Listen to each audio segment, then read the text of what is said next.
আসসালামু আলাইকুম everyone, welcome to my new video. আজকে নিয়ে আসছি আরেকটা মজার ভিডিও। আমার কাছে এখনকার ভিডিওগুলো খুব মজা হয়, কারণ আমি অনেক মজা করে ভিডিও করি। কারণ আগে যেরকম একটা টেনশন নিয়ে কাজ করতো যে না ভিডিওটা কেমন হবে না হবে, বাট আস্তে আস্তে আমারও ওই আনইজি ফিলগুলো কেটে যাচ্ছে। তো আজকে তোমাদের সাথে শেয়ার করব ডিমের কোরমা আমি কিভাবে রান্না করেছি।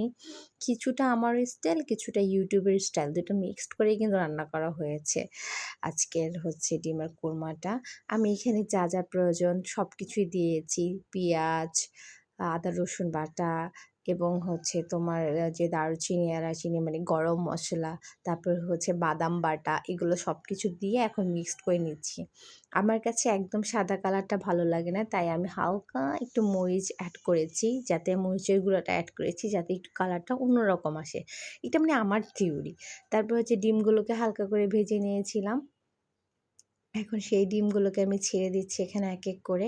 এখানে টোটাল ১২ থেকে ১৩টা ডিমের কোরমা করেছি আমি। আর ডিমগুলো না মানে সিদ্ধ না ভালো হয় নাই, তাই দেখতেও ভালো লাগতেছে না। এটা নিয়ে তোমরা কেউ জাজ করো না।